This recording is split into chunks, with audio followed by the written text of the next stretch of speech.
Hello, everyone. Welcome to this MYXclusive interview. I'm BJ IE, and today we have an international artist joining us all the way from Nashville, Tennessee. Please welcome Bren Joy. That was good. Hi, Bren. Good morning from the Philippines. What time is it there, though? It is 8:48 p.m.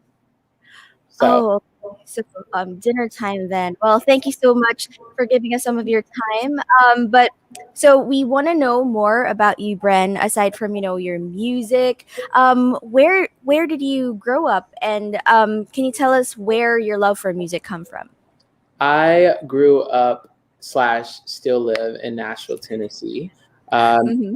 Music City itself. I didn't really, I don't know. I didn't really grow up in music. No one in my family does music. I grew up listening to it though. All the time we would take road trips. That was my family's thing, is we would take these long 15-hour car rides and play all of this crazy music. So that's definitely where my love for gospel and R&B came. And when I got to senior year of high school, that's where I started, falling in love with singing and performing and the grasp of, what I am now. Mm-hmm. And why gospel music of all genres? And how did you find your own sound? Now, with your releases with 20s, how did you mix all of those sounds together? Gospel, why not? I think the coolest thing about gospel music, regardless of what your faith is and what you believe in and whatever, is you always feel something. Even if you don't necessarily agree with what is being said, you feel it. You feel the music. You feel every hit. The players are crazy. The singers are crazy. Everything is more in gospel. That is the rule. And so like with me, I just gravitated to that. Something about that was so captivating that still to today, the ability to hear a song and make you stand up and just feel something is very powerful. As far as my sound, when I got to college, I had all I grew up was gospel and R&B. So when I got to college, I discovered so much music that wasn't in my culture, like what I grew up in. So I discovered the Beatles, the Beach Boys, this band from Indian Lakes from Massachusetts, 1975, Mumford & Sons. This music that I didn't necessarily associate myself with loving, I discovered. So I went on a rampage for the next 2-3 years of just picking and finding little things from different genres that I loved and kind of developing my own style and my blend of kind of all of that. Mm-hmm. And, there are a lot of people who love music like you do, who love gospel music as well, and, would go crazy over these new genres that they've discovered. But not everyone has the talent to, create their own. So what was, the turning point for you that made you decide that, okay, I want to make this a career. I really want to do this, seriously now. What was that catalyst for you? I studied vocal performance in college, and I went freshman through junior year, and I didn't really enjoy singing anymore. And it was really frustrating me. And I went to my professor and I was like, I don't love this anymore. I'm not having fun. And he was like, why don't you sing something that why don't you write something, sing something that matters to you. And that was the giant turning point. I sat down in that first day I wrote Drag Race. And that really just changed my life because I started to incorporate everything I've loved, everything I've learned into my own artistry. And it's like this, it's like your own monopoly board. Like you get the chance to do and be whatever you want, the craziest version or the simplest version. And that to me is creating my own chessboard and being able to play as well is giant. I love that analogy. It's so perfect. And the way you describe your love for music, we can really feel like this is what you want to do. But has it always been this way? I mean, given that you have gone to Belmont University, you studied music, is this really what you wanted to do from the start? Or did you have any other dreams when you were younger? No, I wanted to be a business person. Both my parents are financial analysts, and Oh, so they're like finance people, like mhm. so nobody, the only person in my family that's done music is my grandfather had a record shop.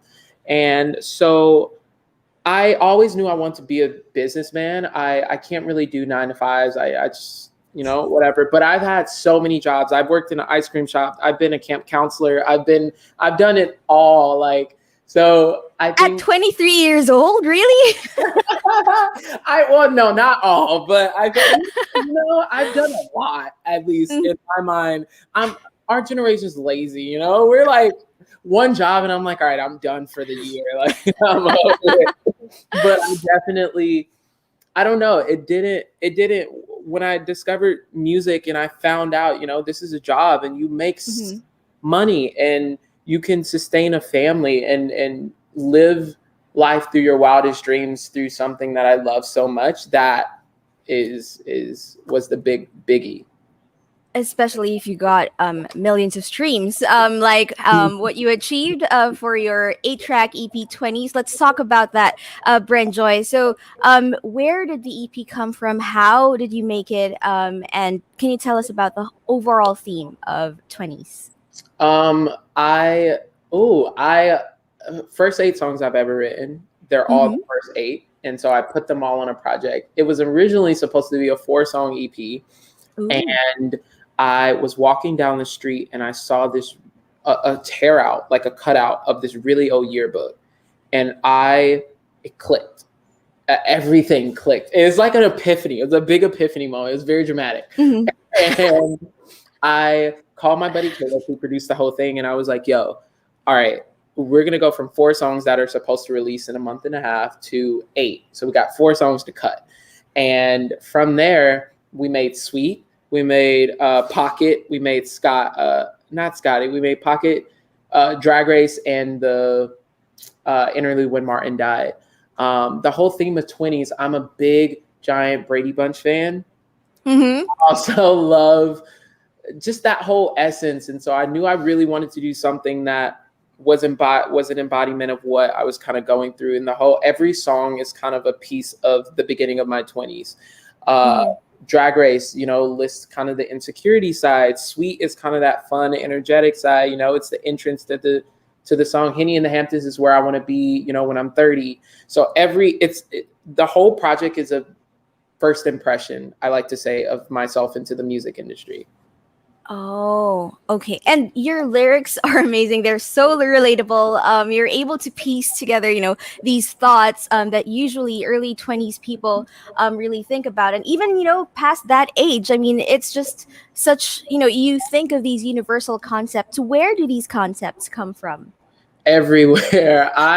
My notes app is crazy. I'm always writing down stuff. I'm always writing down ideas or weird titles or whatever. So it definitely, like, my inspiration comes a lot from my friends. Like, we have the craziest, most honest talks, and Mm-hmm. the things that are said, that 90% I can't, repeat. The 10% that I can repeat, I put into songs. So that's like, they're a giant part about where all of this kind of comes from, for sure. They're All all my right. in the album artwork are all my homies. Oh, really?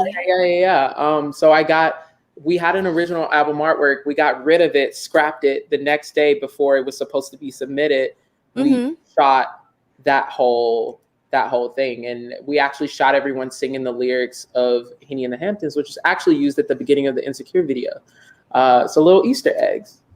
Oh, nice. So you were very at home then, because it's For your sure. tribe basically.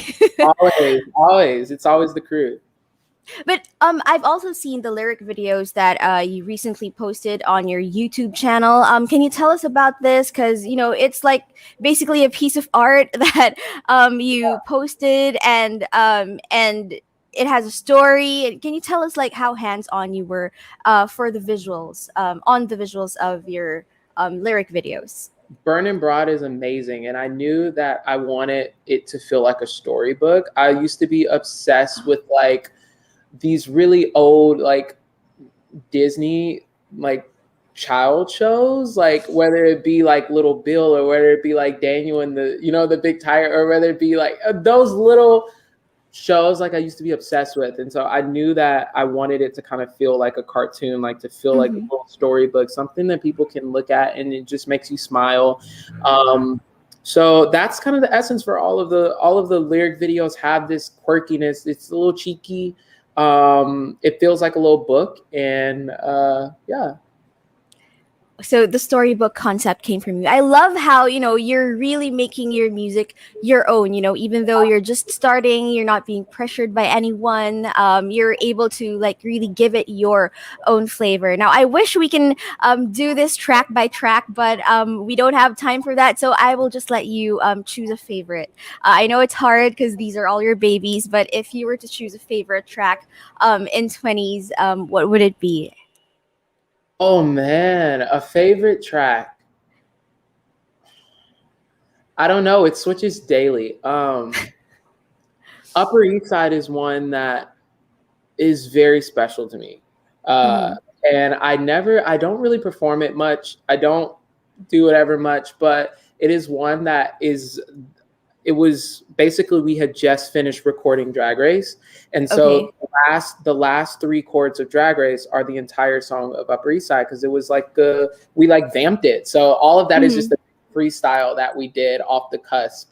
Um, and it just is the embodiment of whenever I feel down or whenever I'm feeling insecure or whatever, I always play that song, and it kind of takes me to this imaginary world that is, my version of the Upper East Side. And I imagine it being like, those shows where like, or those uh, TV shows to where they would, the fire hydrants, they would make them go off and all the kids would be under Mm-hmm. it, like playing under the fire hydrant. That's what Yes, I yes. imagine Upper East Side being. Like that's my visual for it. So I think that's definitely the most special to me, and it holds a really special place in my heart. Oh, I can't wait for the lyric video for this. I I'm assuming there's gonna be a fire hydrant somewhere. have to. Now, Bren Joy, I have like a hypothetical question for you. We ask this a lot during MYXclusives. If sky's the limit, these artists would instantly say yes to you. Who would you want to collaborate with? Missy Elliott, 1000%. When you work with Missy Elliott, you're a legend at that point. Missy Elliott and Pharrell's in that same category. Mm-hmm. But Missy Elliott has this way of everything she makes just makes you move, and it is absolutely incredible. The grooves are so euphoric and so intricate. Yeah, Missy Elliott, easy. Yep. Let's manifest that into the world. And Fingers another thing that we'd like to manifest is you coming here to the Philippines. Have you ever been to the Philippines? Have you ever heard from your Filipino fans? Never. I've heard from a few actually. I've heard from quite a bit actually on Oh, my Instagram, but I've never been. I want to so badly, but hopefully soon. Fingers crossed for it. after all this, after all this craziness in the world, I hope you get to drop by the Philippines. Now, I'd like to ask for a special message to all of your Filipino fans, especially those whom you have heard of already. Um, Thank you. First off, hi, how are you? Second off, thank you. I so many days I feel like I don't deserve even the very beginning of what this is going to be. So I am very thankful. I am very excited. I always make a promise to everyone that supports me that the music's going to get better, the visuals are going to get better, the quality is getting better. But more than anything, I am so excited to hopefully meet you soon. Yeah, so y'all have to show me around the Philippines. I want to see all the best spots, the best food, the gas shopping, all of it. I want to see. Well, if you're fond of beaches, that's kind of like our specialty because we're made up of 7,107 islands. So there are beaches everywhere. So yeah, that's like I'm saying, our let's do it. creme Let's de go la crop. all of them. All of them. Let's do it. Well, we're looking forward to touring you here in the Philippines, and hopefully, when you do come here, you get to visit our studio as well in Mix. But that's all the time that we have with Bren Joy. To everyone watching on Facebook, Twitter, and YouTube, thank you so much for joining us. And do stream 20s, his 8-track EP. It's now out. It has a lot of great songs, especially nowadays. If you want to chill and listen to some great music, listen to 20s. But thank you so much, Bren Joy, for joining us. Once again, I'm VJ IE from the #1 music channel in the Philippines, Mix. Bye, guys. Thank